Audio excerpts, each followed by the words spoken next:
Welcome to Take Your Points. This week I've got Shane Elliott on, Cahal, Carvill, and we're focusing heavily on hurling as the championships are coming up. So Cahal, welcome along to Take Your Points. This week I wanted to speak to you about what your column is about. I think you were touching on dairy and issues in dairy and how the GAA or sport could help.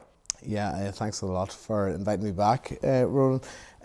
For this week's column, it's a very topical issue, and it's an issue that I feel strongly around. Last Friday and Good Friday, I was at the vigil for Léire McKee at the City Hall, and the various political speakers were talking about the issues in Craigan, in Derry, and the events that had transpired that led to the tragic death of Léire. And one of my friends that had attended the vigil with me turned around and says, with these young people, where's the GAA and all this? Where is the Derry City? Where are the outlets? Where is sport for these young people, that they don't come into this cycle of violence and where they go down the wrong path? And I feel very strongly that sport brings a great structure to people, especially in their formative years at 17, 18, 19.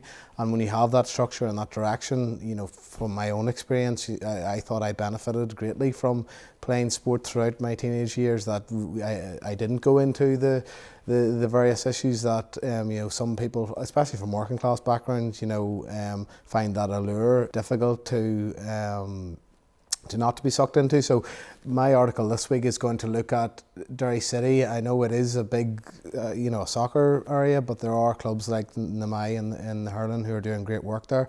And with the GAA pumping the funds into Belfast, whether they can look at Derry City as an area where the youth can benefit from, the Go games, and bring them into the GAA as a focus, and it might steer them away from some of the darker areas of society, especially in those formative years. So it's something that I feel passionate about, and something that I think the GAA, they don't have all the answers, but they certainly can help in those areas.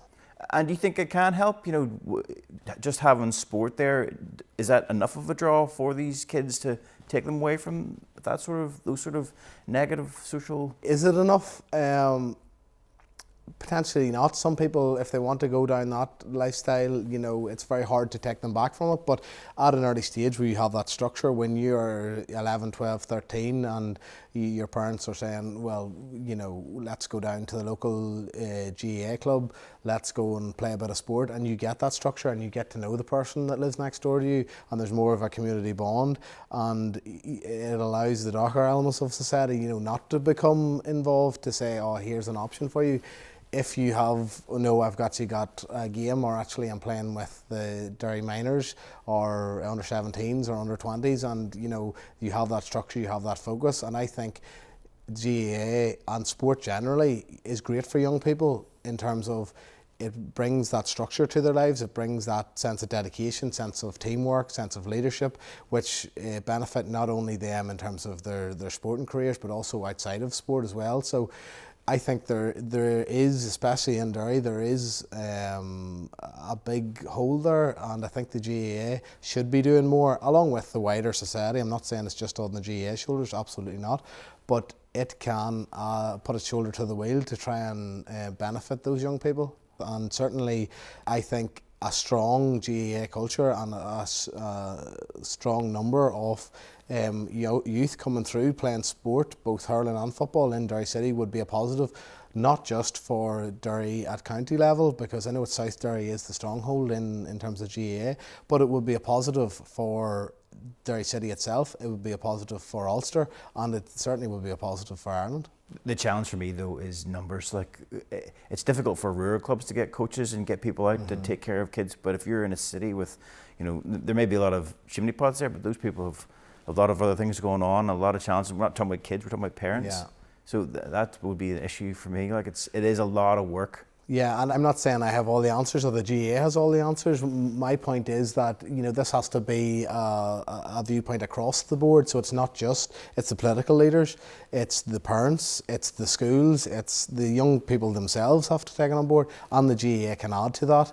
And I think in Ireland, the GAA is such a strong force, and it's a force for good in my mind, and I'm be an advocate of the GAA my whole life and will continue to be.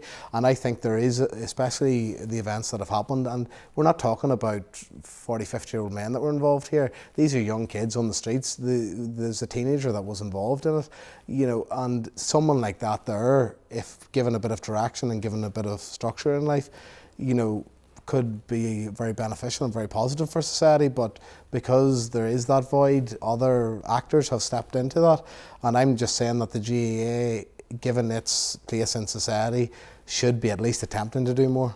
I think with most of your columns, Cahal, they always draw out more questions than answers, but definitely be one worth reading. Looking forward to it. Thanks very much. Thanks, Ronan. Thank you. We're now here with Shane Elliott, and we're going to speak about the Liam McCarthy Cup. So Shane, in last week's column I read it and I was a bit surprised because you wrote about warm weather trips and how you were in favour of them, whereas I would have thought most people would have been anti-warm weather trips because of the costs that come with those sort of trips. Now, why were you for those trips? You hear things locally, and you'd heard that the boys were coming in for a wee bit of stick in terms of, well, what's the point? Why are they going away to Portugal or whatever? It's a waste of money. It's this and it's that. But I actually felt that from an Antrim perspective, Neil and his management team deserved some credit for being so proactive and forward thinking, because why should Antrim not prepare in the same way that your Wexford's in Portugal at the moment as well, Tipperary have been to sunnier climes? Why shouldn't we prepare in the same way? Because we take our competitions as seriously as the top tier teams do. So I felt they deserved credit as opposed to criticism. It's a brave move, because if it falls flat, then you look foolish. If it doesn't, the proof will be in the pudding. We'll see how Antrim compete. But I think at least the management can say that they have done everything within their power to be sure that the team is as well prepared as it can be. And at least they can then look back with no regrets. You know, if we thought, oh well, if we'd had done the warm weather training, if we'd had 4 or 5 days with the guys. And I think, you know, and the point that I made in the piece was that the association now have taken it for whatever reason to ban them from next year on. I just don't get that. You know, I think we should be about, and the association should be about, ensuring that standards are at the highest level, and teams taking 4 or 5 days away to properly prepare can only raise standards, to my mind. You know, it can only, you know, it gives the management team time to look at their strategies and their team plays and how they're going to set their team up. That probably with April being the club month, they haven't had much time to do that. So I can certainly see from a county manager's perspective why, following the club month, you would want some protected time. So why not do it away in Portugal or whatever?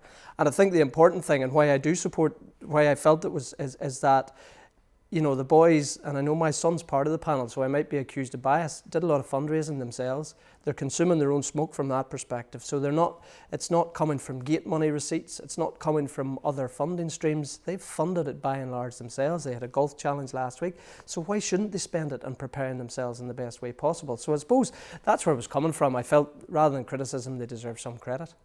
Is the counter, or one of the counters, that it takes away from the club scene and the club players are affected, or not? Again, to give Antrim credit, they planned it meticulously. They made sure and consulted with the county board that it wasn't impacting on the fixture schedule. Antrim actually have a full round of league fixtures this coming weekend. So it hasn't. There's been one weekend. They've got 3 or 4 matches played in April up until this point. There's another match planned for this weekend, which is a week prior to the championship starting. So I don't think they can be accused of it impacting on club fixtures. And I would be a very, very strong advocate of ensuring that club players get the same. And one of my pieces previously was supporting that. So I think the Antrim management have been meticulous in ensuring that that wasn't the case, and that they have ensured that the club players for this 4 or 5 months are getting their share of games. I have a bigger problem with the fact that they now go for a bit of after this weekend there might be a bit of a break because of the length of the McDonagh and the McCarthy, but that's another debate. So long as the away trips are funded and self-sufficient in their funding and they're not impacting on club fixtures, then I don't see how they could be a bad thing. You also pointed out in your piece that there was other counties who are going away playing for these warm weather trips, but they're able to get away with it. Is there an argument there that there's maybe there's a unfair playing field between certain counties, or? You know, the GAA have come out with a ban, and I think that was on the back of a couple of counties who were a bit naughty, for want of a better way of putting it, in terms of how they manage these. They went away, Armagh got punished in the football for being open and honest about the fact that they had done it, but there was a couple of counties, Dublin for instance, who then did trips but said they weren't training. Like let's get real. Everybody would know there would be some element of training attached to that trip. So, to come out with an outright ban because there's people abusing the rules, there's proper procedures and processes in place that Antrim followed, I know that, in terms of making sure the trip is properly approved and everything else. So, to come out with the ban to punish because there were people transgressing that, I don't think that's particularly fair. It may be, you could say, well, the money could be spent, but if those teams have raised it through sponsorship, through fundraising initiatives, and they feel that it's best spent and their preparation on such trips, well then, who am I to say that that's wrong? Why do they need warm weather trips though? Perhaps some people would say, why do they need to go to Portugal? What's wrong with Donegal or a nice weekend away in Galway? Have you ever tried hurling in Donegal? It's a one-day play, and that's not, not been flippant about it. But I think the beauty of it is that it goes away and you can get away from the daily grind. You get out of the country. You can be guaranteed that you're not getting up to wet, windy weather where you think, well, what are we really going to get done today that is going to be of benefit to us? So you go away with the assurance we can get up. We know that what we have planned we can do. With the best will in the world, you do some of that in Ireland and the weather can then, you have to go to plan B very quickly. So I just think that there's nothing wrong with a wee bit of sun. These aren't, and the point I made in the piece was, these aren't lads' holidays. These aren't guys going away for a bit of a stag weekend. These are guys going away to seriously, physically and mentally prepare themselves for a coming championship. So why we would feel as an organisation that that's a bad thing, that's what I struggle with. And I know there'll be criticism, it's a waste of money and it's this and it's that, but I know, having been involved with teams, what I wouldn't have given to have 4 days with the fellas at club level even together, and we've done it, we've done weekends away, but it might be 1 or 2 days. The benefits you can get from 4 days, getting your message across, setting your team up, away from the glare and nobody looking on and just getting peace to do it, you couldn't underestimate that, I think. What I was going to ask you was, what do you think, what your next piece is about? Because I think you said that you might be doing some piece on the Liam McCarthy and who you think is going to come out on top, where most people would say it's going to be Limerick. Is that the way you're going to go, or what's the piece going to be about? Well, this week's piece is about my predictions for championship and who I think the runners and riders are. And I'm looking at Liam McCarthy this week. Next week I plan to have a look at the McDonagh and the Ring and Maher competitions, particularly from an Ulster perspective, and our teams here locally. But it's probably no great surprise. I don't think there's many hurling men would be looking past Limerick, given current form. I think they've carried the All-Ireland champions mantle extremely well. I think, if anything, they are a better team at this point than they were, a lot better team than they were at the same point last year. And I just think they'll take some beating. That's not to say I think it'll be an extremely competitive All-Ireland, Munster in particular, and I think if Limerick don't win it, the winners will come out of Munster, because I'm not convinced by Galway this year, and with the potential loss of Canning for a part of the season, I think they won't be the animal that they have been in previous years. But I just think Limerick look a special outfit, and they look as focused this year as they were last year, and that's a credit to their management that have them that way. Because sometimes you can, you get your first All-Ireland, you have a good Christmas celebrating and going to dinner dances and all the functions, and you're a celebrity and everything else, and the focus can dip. But I think, if anything, in the league they were even more focused this year. And I didn't expect them to win the league, because they did experiment and they used their panel, and we saw the size of their panel and the strength and depth that they have. And I think when you look at where they're at in comparison to the other teams who are tweaking and changing and trying to adapt their style to match them, I think they're ahead of the posse. Okay, look forward to reading that then in this week's paper. Okay. We've got Shane and Cahal here, and we're going to discuss some of the major issues in hurling as the season hots up with all the major tournaments, but we'll focus on Ulster, of course. And Shane Elliott's here with us, and so I wanted to ask you about Antrim's chances in the Joe McDonagh this year, keeping in mind we were talking about their warm weather trips, how much that will help them, and Neil's team, how can they compete in this competition, which they dearly want to win, I imagine. Yeah, they do. Yeah, and if we want to show progression in Antrim, we like last year we played in the relegation part of the McDonagh, so we don't want to be in that position again. And I'm sure Neil, and that's why the management are taking are making every effort to ensure that the team is well prepared as they can. The McDonough's a tough competition. I watched all the games last year, all Antrim's games last year, and there's no gimmies in it at all. You know, there's no easy fixtures. All of the teams are at a very similar level. There were some great games. I'm thinking last year, particularly Antrim Westmeath down in Mullingar was a classic game, a really clinking game. Got little or no coverage, as seems to be the way with the lower tier competitions, but it was a really good, entertaining game to watch. But this year, you know, Carlow have moved up, Offaly have dropped down. The standards are pretty high. I've watched a lot of the teams in the National League this year. You know, Antrim played Kerry in their first game in Dunloy. Kerry was a serious outfit, seriously physically strong, and you can see that they've developed in how they use the ball. It's, you know, and you can see all the teams progressing in that way. You have the likes of Laois, who've always been a challenge for Antrim, Westmeath, who Antrim have struggled to beat over the last 2 to 3 years, Offaly, who are a bit of an unknown quantity. Haven't seen them of late because they've been in Division 1 and the higher levels, and they're really in a bit of turmoil at the moment, so it'll be interesting to see how they perform against teams that are well fired up and used to competing at that level, because it's a different type of competition and hurling that they face. It is very physically competitive, as Cahal will well know. But I think Antrim will be doing really well to get into the top 2 of McDonagh.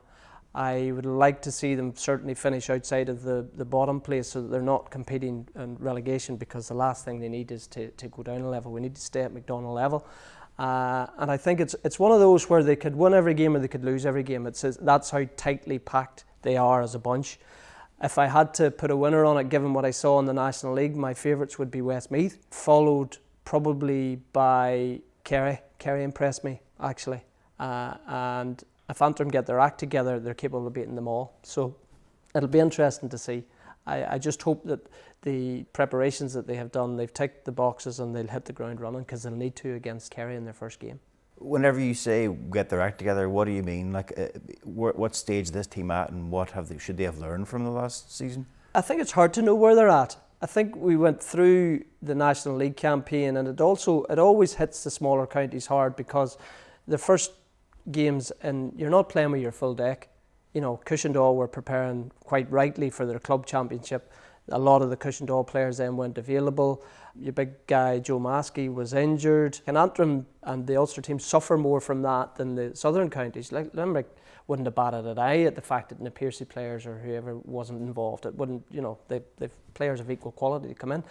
You know, and Antrim can be considered whatever in terms of Ulster hurling, but they're only really picking from 4 or 5 clubs. And you take one of those top clubs out of that, and you take the 4 or 5 players that come with that, you're working with you're working with your back against the wall straight away. So it's hard to say from the National League where they're at. It was tight, you know. A lot of the games were nip and tuck. It would have taken very little to get Antrim over the line, but I suppose Championship's a different beast, and all the teams will have raised their level. And I do expect Antrim to raise their level come next week. But I think the critical game for them is the home games, and they play Kerry first. And if they can win that one, then that can build up a bit of momentum to take them forward. If they lose that one, you start to worry about the challenges that come, because it's Laois away after that down in Port Laois, and I've been there, played there, very difficult place to come out of. So, you know, when they're away in Portugal, their focus will be on getting that Kerry game past them and getting a victory there, and then everything can follow from that. What will the Armagh players' attitude be like going into their campaign with the Nicky record? It's a funny one. Shane talked about transition in the Antrim team. I think certainly the Armagh team is in a state of flux at the minute. Obviously with myself retiring, Ryan Gaffney, my cousin David Carvill, and a lot of the sort of Middletown boys, Conor Corvins and Katie, and those guys retiring. And there's the pool, we talked about it earlier. It's not as if we can just bring in players and there's 10 or a dozen players that can step in when someone retires and the competition is fierce. We just don't have that competition, and I think the fact that Armagh were relegated last year and we had that steady decline, unfortunately, over the past 2 years. You just can't replace some of those quality players, and it takes time for the younger guys that are coming through to get up to the pace of the game and to get up to the physicality of the game. It's okay playing club and maybe winning a club championship or something like that there, but when you're stepping up at county level, and this is why I think, and I I have spoken about it before, about the tiered levels is actually good for those young players coming through, because throwing the Armagh team as it is now into a Christy Ring competition so they can get hammered by the Downs and the Wicklows and all of this, that's not benefiting anybody. But where they're at, I think, is probably right in terms of their level. A Monaghan, Longford, Warwickshire, will give them a test, and I think they have a good chance of winning it. In the league, they got to the final in Roscommon on a really dire day, turned them over. But I do think that they have a chance of winning the Nicky record. And in terms of not only the publicity of it, but also in terms of those young players, giving them a bit of belief in what they're doing, giving them a bit of encouragement to put the shoulder to the wheel again next year, winning the Nicky record would be a positive for this Armagh team. Tiered championships is a good one for getting a good old debate amongst J-men, definitely. And I'm on certain sides of it. I'm on one side and other people on the other. But in terms of your opinion on tiered, would you agree with them? Is it a good thing for the hurlers? I did a piece about a number of weeks ago about tiered championships, and for the life of me, I can't see how people wouldn't be supportive of tiered championships. I think you're at a level because you're at that level. And I think if you're asking guys to give up their lives and train and you want to be competitive, and there's nothing to be gained, and Cahal's quite right, it's not the right time. If Armagh were in the Christy Ring and going out with no chance of winning, what's the point? How do you incentivise people to train and to commit their lives and make the sacrifices that you need to do at inter-county level if at the end of the day you haven't got a chance? So, the difference in hurling is maybe it's more obvious than it would be in football, and but I can't see how a Division 4 team can feel that they can compete with a Division 1 team in any level. It doesn't happen in any sport that, they tier any sport to get people who are at the same level that can compete. So I think the tiered system has been good for hurling. And if we want to get to a better level, then we have to get ourselves to that level. And to do that, Antrim, for instance, need to win the Joe McDonagh, and then they are at a level where they feel they can go in and compete with the big boys. But they're not there, and unless they win the McDonagh, then they shouldn't even be talking about it. And okay, we did it years ago, whatever. And you can look back with rose-tinted glasses. But we are where we are, and the leagues don't lie. And if you look at how the league's finished, the top 9 teams in Division 1A and Division 1B are in Liam McCarthy. That's the reality. And the next 6. If you take the bottom 3 in 1B and the top 3 in 2A are in Joe McDonagh. So the league's actually tiered, that actually showed where the tiers work. So I would be a strong advocate. I know there's many would disagree with that, but I think hurling would be, we would struggle at the lower levels without it. So of the other teams that are involved this coming weekend, how do we think they're going to go? The likes of Derry's, Downs and Donegal's, those teams, how do you see them progressing this year's championships? The ring's a competitive competition as well, I have to say. Very tightly packed in terms of the levels that teams are at. I think both Derry and Down flattered to deceive a bit in the league. I watched, I think Down are very capable. The Down clubs play in the Antrim League, so I can see the players that they have and how capable they are and the level that they can compete at. So I think the league for them would have been, Ronan Scott would have been disappointed with how they performed in the league. Derry hit the ground running, got off to a flyer.